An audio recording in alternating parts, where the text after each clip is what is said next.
your Cincinnati Bengals in the last 2 games Mhm. since Joe got hurt Yep.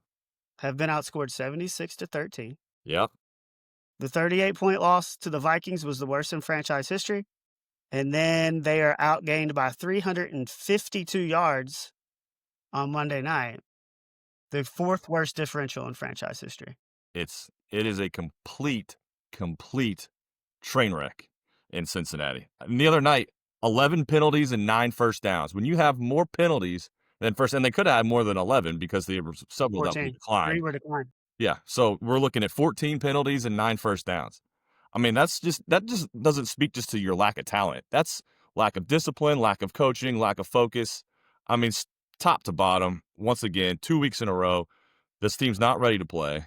They're not giving great effort. They're getting just destroyed. I mean, it is a complete train wreck. Well, and you talk about the penalties, none of them were really judgment calls either. No. They're all in the trenches.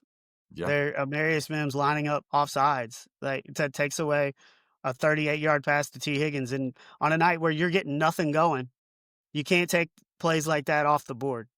And no, they haven't looked prepared. They kinda looked defeated, honestly.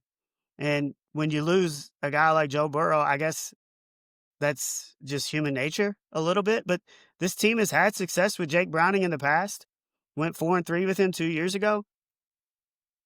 This Jake Browning does not look like the same guy, and I don't know if it's the offensive line, if it's the team as a whole, but a team with as many weapons as they do should not have an offense that ranks dead last in several categories. No, and I mean the Bengals, the first team since 2009 Raiders to be held under 200 yards in 3 of their first 4 games.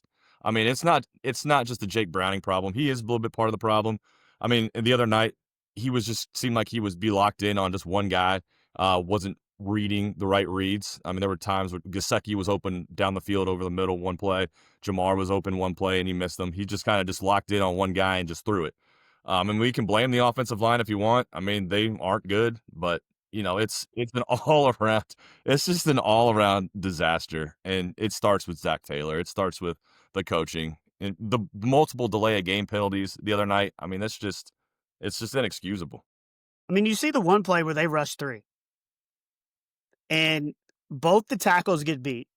And then you have your guards, your 2 guards, your center, and Samaje Perine. So you've got 4 guys up the middle blocking 1 guy, while 2 guys are on the edge just blowing past your tackles and getting to the quarterback in 3 seconds. I mean, I don't know if that's coaching, if that's just not being good at good at your job. Like, I don't know. But you just look at that still, that picture of that play, and it's just kind of inexcusable. And now you get rewarded by facing a Lions team who everybody was like, hey, they lost their coordinators in week 1. They're not going to be as good. And now all of a sudden they look like one of the best teams in football.